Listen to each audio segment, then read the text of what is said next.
G News 5 YouTube ಚಾನೆಲ್ನಲ್ಲಿ ರೋಚಕ ಸುದ್ದಿಗಳು, ದೇಶ ವಿದೇಶಗಳ ವಿದ್ಯಮಾನಗಳು, ರಾಜಕೀಯ ಸುದ್ದಿಗಳು, ಸಾರ್ವಜನಿಕ ಸಮಸ್ಯೆಗಳ ಸುದ್ದಿಗಳು, ವೈವಿಧ್ಯಮಯ ಆಹಾರ, ಪ್ರವಾಸಿ ತಾಣಗಳ ಬಗ್ಗೆ ಮಾಹಿತಿ, ಚರ್ಚೆ, ಸಂವಾದ, ಧಾರ್ಮಿಕ, ಆರ್ಥಿಕ, ಸಾಹಿತ್ಯ, ಸಾಮಾಜಿಕ, ಕೌತುಕ ವಿಷಯಗಳ ವೈಶಿಷ್ಟ್ಯಪೂರ್ಣ ಮಾಹಿತಿಗಳನ್ನೊಳಗೊಂಡ ವಿಡಿಯೋಗಳನ್ನು ಪ್ರಕಟಿಸುತ್ತೇವೆ. ನಮ್ಮ ಚಾನೆಲ್ಗೆ ಸಬ್ಸ್ಕ್ರೈಬ್ ಆಗಿ. ವಂದನೆಗಳು. ಪ್ರಿಯ ನೋಡುಗರೆ, ನಿಮಗೆಲ್ಲ ಜಿ ನ್ಯೂಸ್ 5 ಯೂಟ್ಯೂಬ್ ಚಾನಲ್ಗೆ ಸ್ವಾಗತ. Welcome to Zee News 5 YouTube channel. ಇಂದಿನ ವಿಷಯ ಯೋಗ ನರಸಿಂಹ ದೇವಾಲಯದಲ್ಲಿ 2 ಲಕ್ಷ ಲಡ್ಡು ವಿತರಣೆ.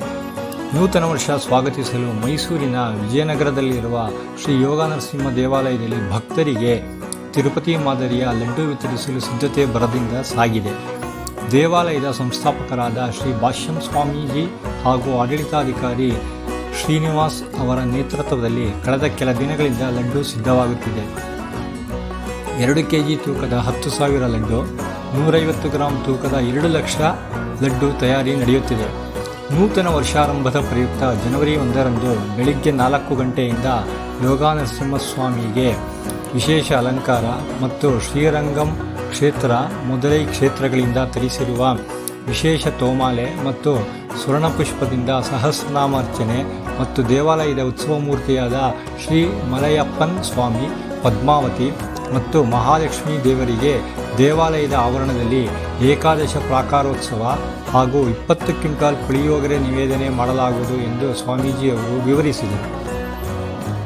ಜನವರಿ 1 ಬೆಳಿಗ್ಗೆ 4 ಗಂಟೆಗೆ ವಿಶೇಷ ಪೂಜೆ ನಂತರ ಭಕ್ತರಿಗೆ ಲಡ್ಡು ವಿತರಿಸುವ ಕಾರ್ಯಕ್ಕೆ ಚಾಲನೆ ನೀಡಲಾಗುತ್ತದೆ ಎಂದು ದೇವಾಲಯದ ಸಂಸ್ಥಾಪಕರಾದ ಶ್ರೀ ಭಾಷ್ಯಂ ಸ್ವಾಮೀಜಿ ತಿಳಿಸಿದರು.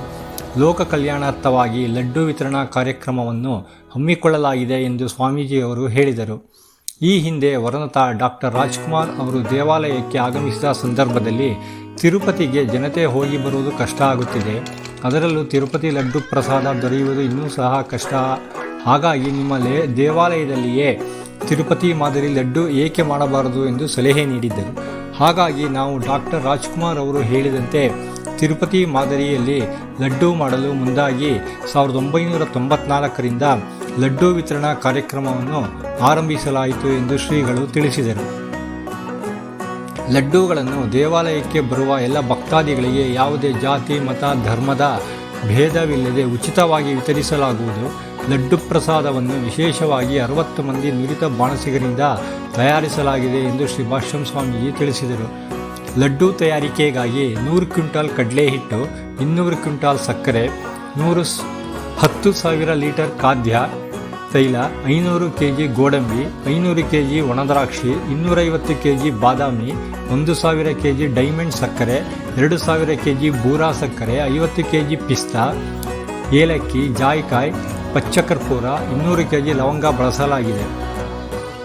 ದೇವಾಲಯದ ಎನ್ ಶ್ರೀನಿವಾಸನ್ ಅವರು ಮಾತನಾಡಿ, ಲೋಕ ಕಲ್ಯಾಣಾರ್ಥವಾಗಿ ನೂತನ ವರ್ಷಾರಂಭದ ಹಿನ್ನೆಲೆಯಲ್ಲಿ ವಿಶ್ವಶಾಂತಿ, ಭಾತೃತ್ವ ಮತ್ತು ಸರ್ವಧರ್ಮ ಸಮನ್ವಯತೆಗಾಗಿ ಹಾಗೂ ನಾಡಿನ ಎಲ್ಲ ಜನರ ಒಳಿತಿಗಾಗಿ ಪ್ರಾರ್ಥಿಸಿ ಈ ಲಡ್ಡು ಪ್ರಸಾದ ನಿವೇದನೆ ಮಾಡಿ ಭಕ್ತಾದಿಗಳಿಗೆ ವಿನಿಯೋಗ ಕಾರ್ಯಕ್ರಮವನ್ನು ಹಮ್ಮಿಕೊಳ್ಳಲಾಗಿದೆ ಎಂದು ಹೇಳಿದರು. ಸುದ್ದಿಗೋಷ್ಠಿಯಲ್ಲಿ ಮೈಸೂರು ವಿವಿ ಕುಲಪತಿ ಲೋಕನಾಥ್, ಡಾಕ್ಟರ್ ರಾಜ್ಕುಮಾರ್ ಅವರ ಪುತ್ರಿ ಲಕ್ಷ್ಮಿ ಹಾಗೂ ಅಳಿಯ ಗೋವಿಂದರಾಜು ಮತ್ತಿತರರು ಉಪಸ್ಥಿತರಿದ್ದರು. 2025 ಜನವರಿ 1ರಂದು ಯೋಗ ನರಸಿಂಹ ದೇವಾಲಯಕ್ಕೆ ಬಂದು ದೇವರ ದರ್ಶನ ಪಡೆದು ಲಡ್ಡು ಪುಳಿಯೋಗರೆ ಪ್ರಸಾದ ಸ್ವೀಕರಿಸುತ್ತೀರಲ್ಲ. ಜಿ ನ್ಯೂಸ್ 5 ಯೂಟ್ಯೂಬ್ ಚಾನಲ್ಗೆ ಸಬ್ಸ್ಕ್ರೈಬ್ ಆಗಿಲ್ಲದಿದ್ದರೆ ಈಗಲೇ ಆಗಿ. ನಿಮ್ಮ ಅಭಿಪ್ರಾಯವನ್ನು ಕಮೆಂಟ್ ಬಾಕ್ಸ್ನಲ್ಲಿ ಬರೆಯಿರಿ. ಮುಂದಿನ ವಿಡಿಯೋದೊಂದಿಗೆ ಬರುತ್ತೇವೆ. ಅಲ್ಲಿಯವರೆಗೆ ಗುಡ್ ಡೇ. ವಂದನೆಗಳು.